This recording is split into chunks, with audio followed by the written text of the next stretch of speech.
don't know if their own personal space for social distancing is as strict as mine is. No bright TLC lights, no producers whispering through walkie-talkies, no cameras hiding in the corners.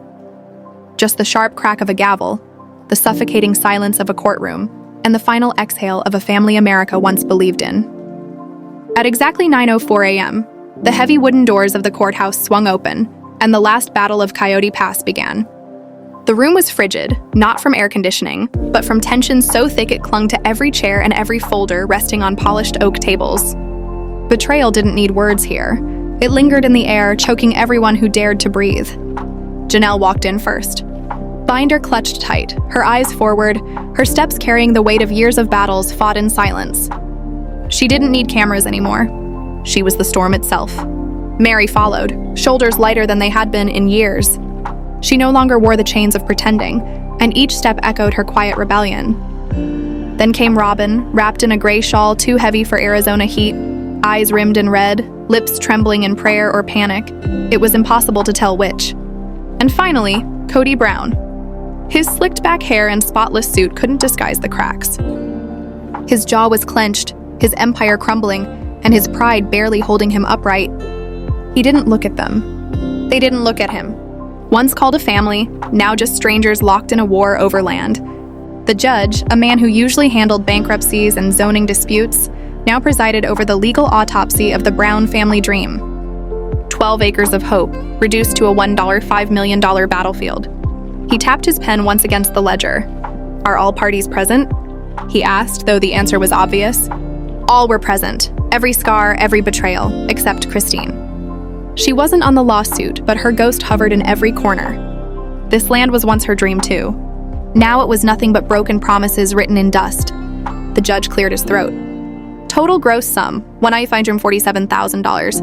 Net distributable, $1. $3 million after taxes and fees. To be divided according to legal entitlement. His tone was flat, procedural, but the weight of his words cracked like thunder. That's when Kody's hand twitched. Small, but enough. Janelle noticed.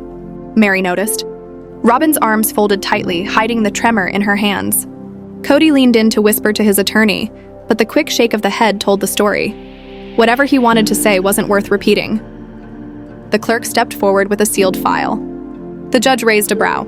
"An unexpected addendum," he announced, flipping open the folder. Filed late last night by Janelle Brown's counsel. For the first time since entering, Kody's eyes flickered toward Janelle. But she didn't look back. Her binder was already open, her weapon already loaded. The judge adjusted his glasses. His brows knotted. A post-dated agreement. November 6, 2018. Ownership protection and investment distribution. Signed by Mr. Brown and Miss Janelle Brown. Notarized. He turned sharply. "Mr. Brown, is this your signature?" Kody shifted, his voice low. "It may be. I don't recall every paper I signed." It wasn't denial. It wasn't admission. It was the weak shrug of a man who never expected to be cornered. Janelle's attorney rose, calm and unshaken. "Your Honor, this document was recovered from a sealed safety deposit box at National Bank of Flagstaff, with an affidavit from the manager and a time-stamped entry log." The judge nodded. Authenticity confirmed. He glanced at the page again. This contract awards the first $480,000 of proceeds exclusively to Miss Janelle Brown, reimbursing her for property taxes, land fees, and personal contributions. The number dropped like a guillotine.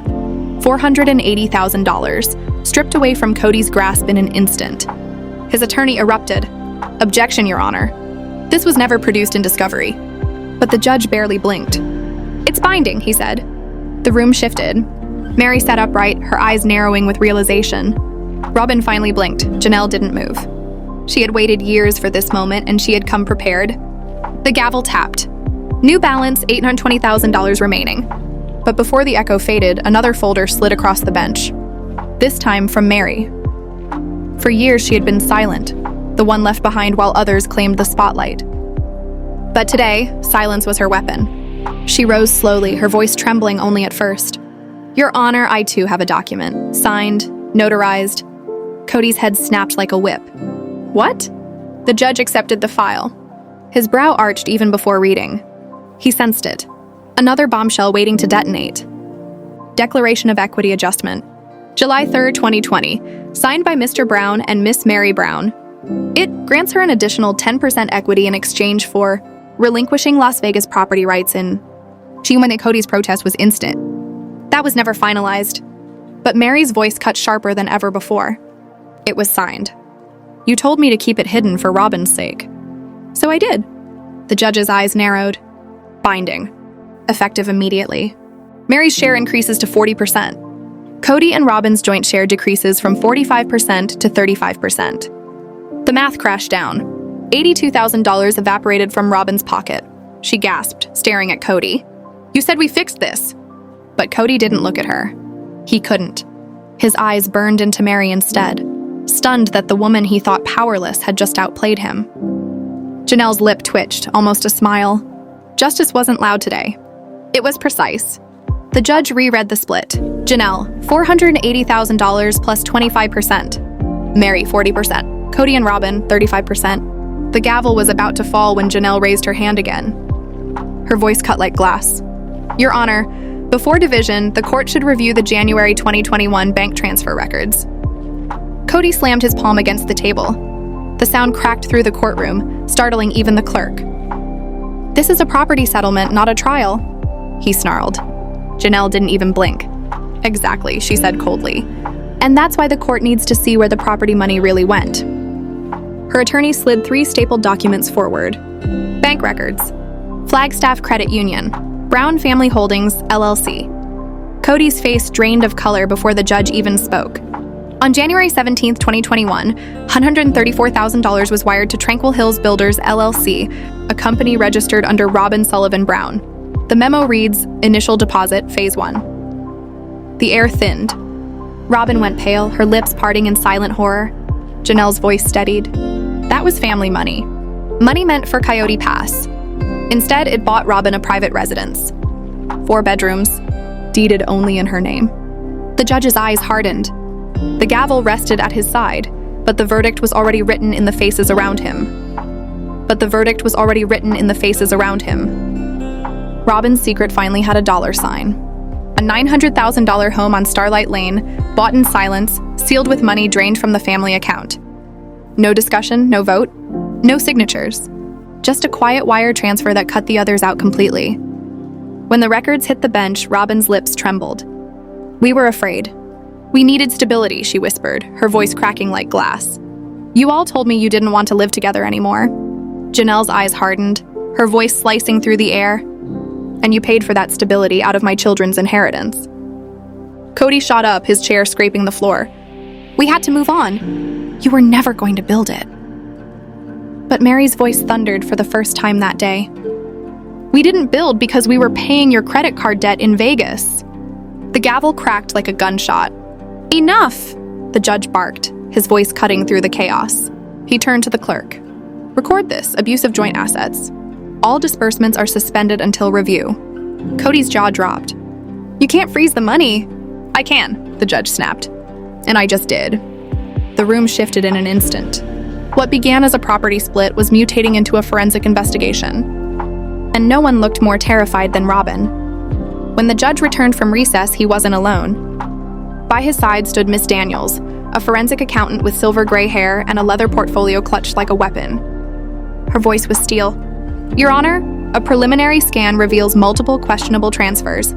Over the past 36 months, $286,000 earmarked for Coyote Pass development was diverted into 2 properties, one held by Robyn Brown and another under a mysterious entity, Silver Bloom Media LLC.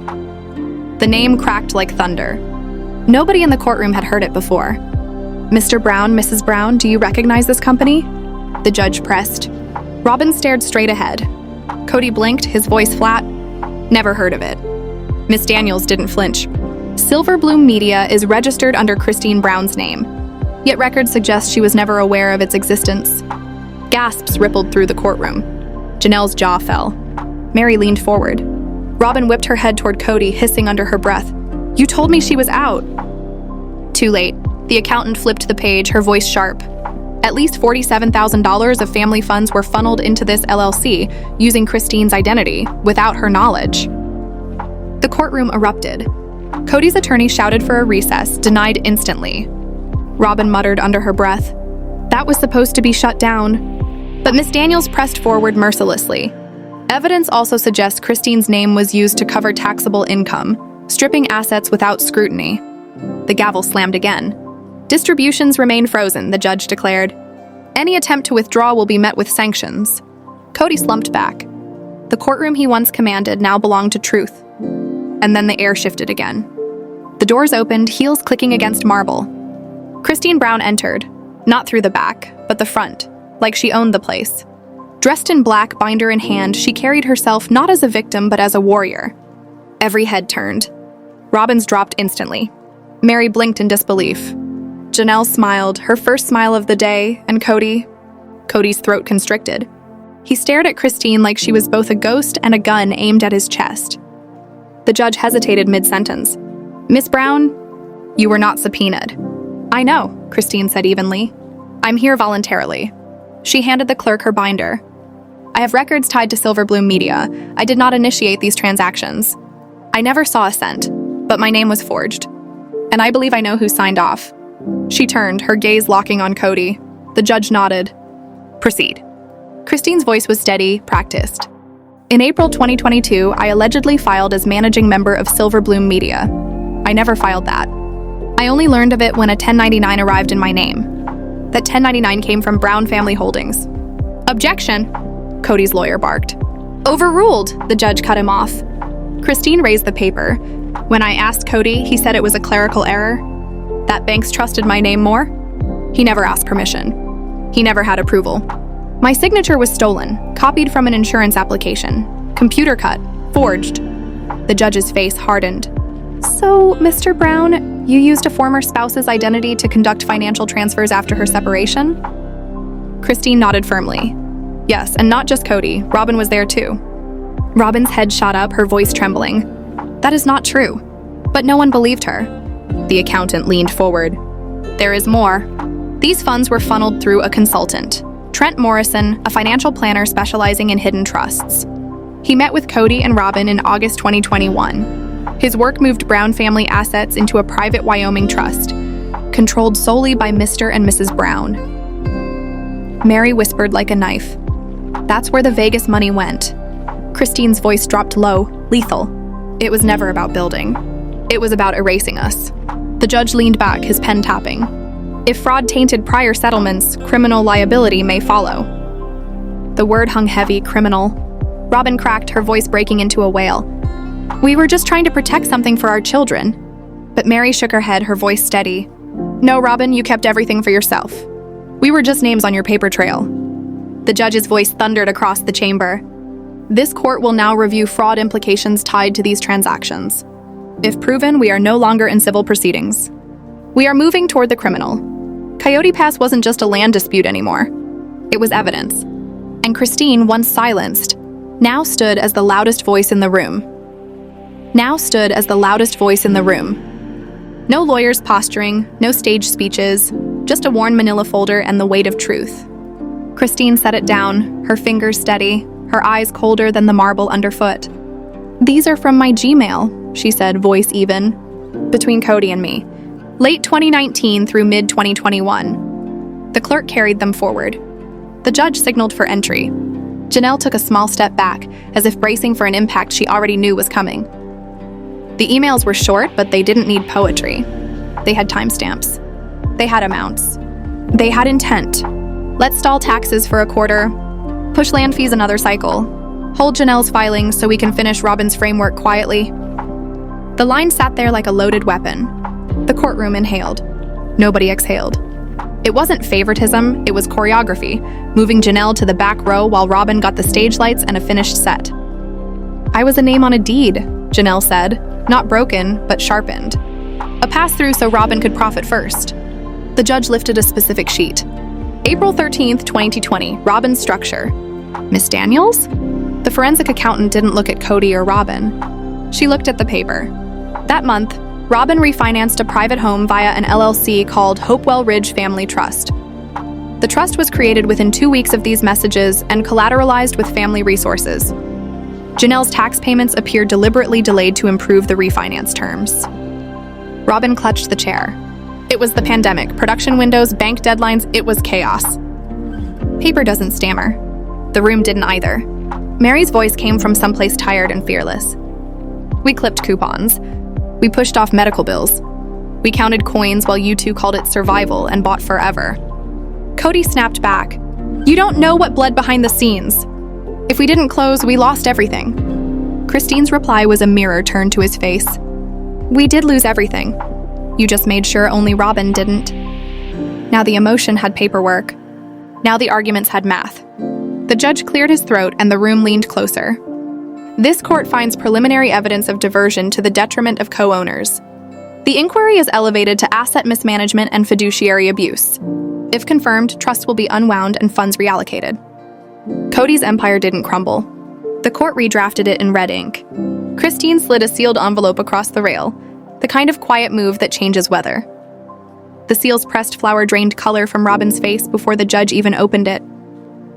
A scan of a personal journal entry, Christine said, measured. Robyn left this behind during the Flagstaff move in 2018. I returned the journal. I kept the scans. The judge read in silence, then raised the page. Is this your handwriting, Mrs. Brown? Robyn's mouth opened and closed, soundless. It's a private reflection, she finally whispered. Not evidence. Did you write it? The judge asked. The answer fell apart on its way out.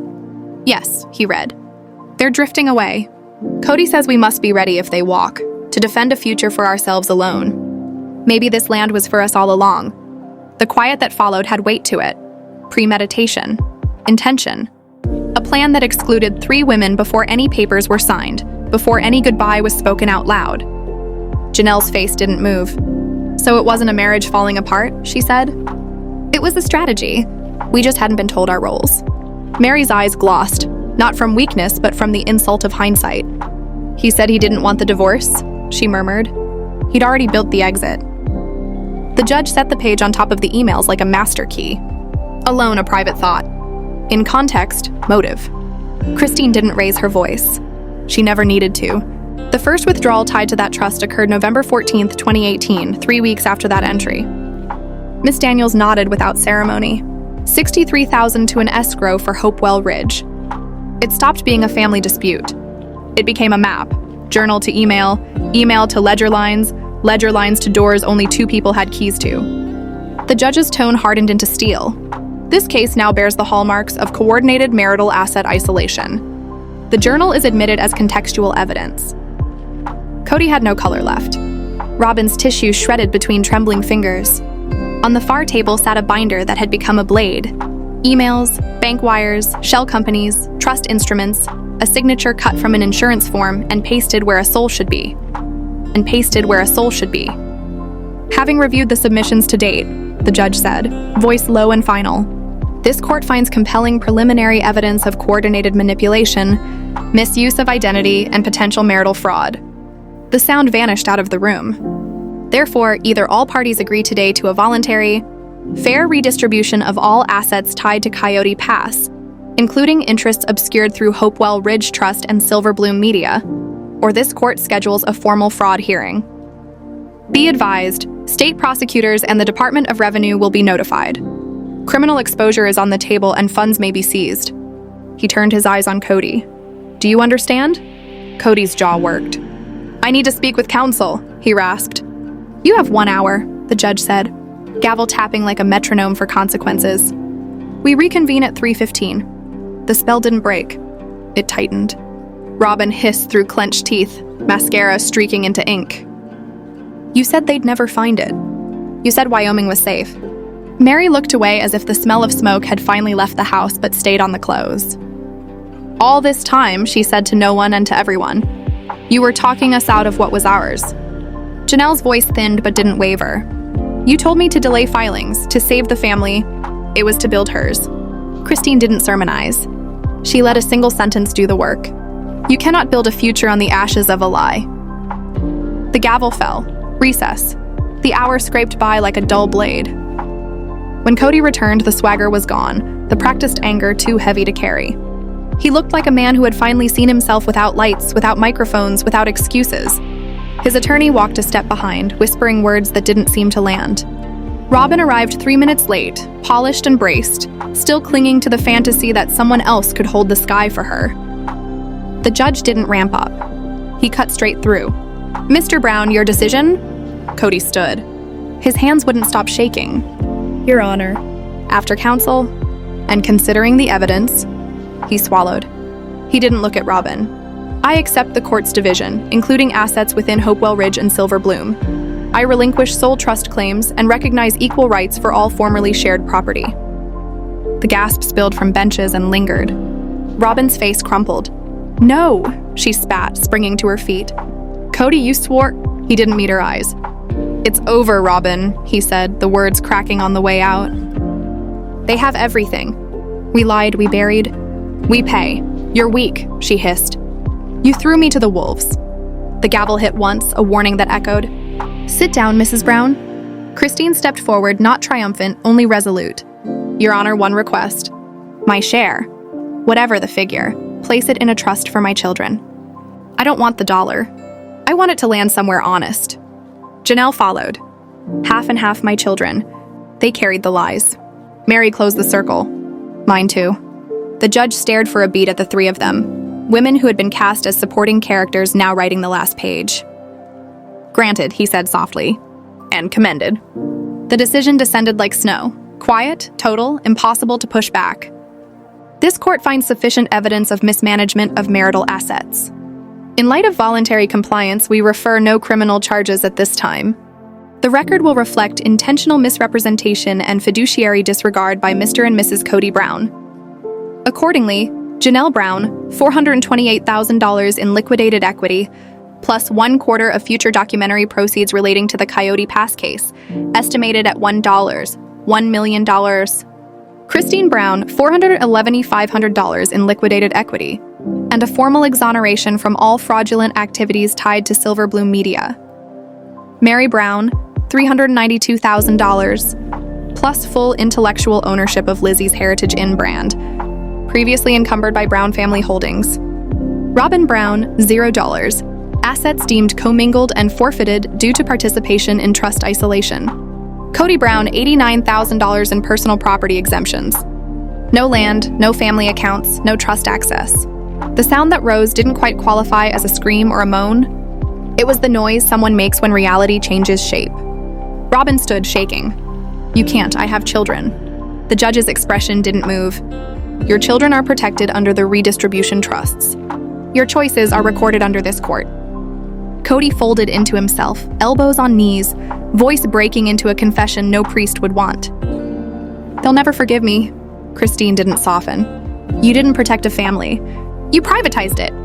The benches emptied with the slow hush that follows a storm. Janelle left with her chin up, thumbs moving over a phone, typing relief and justice into a family thread. Meri walked with the stillness of a door finally closed. Christine glanced back once, eyes on Kody, and there was no rage left in them, only an ending. Robyn sat alone amid paper ruins, hands still trying to reshape an outcome that would never bend for her again. Kody stayed longer than anyone, long after the clerk stacked exhibits into boxes and the lights clicked off in rows. He didn't lose land. He lost authorship. Outside, the headlines did what headlines do. The Coyote Pass collapse. TLC announced a special. Janelle and Christine launched a fund for women leaving financial control behind. Meri reopened the inn as a retreat with her name finally unencumbered. Robyn disappeared. The Flagstaff listing hit the market. And Kody, no husband, no patriarch, no mogul, was seen leaving a courthouse by himself. A man who once believed he owned the story, until the women he miscalculated owned the truth.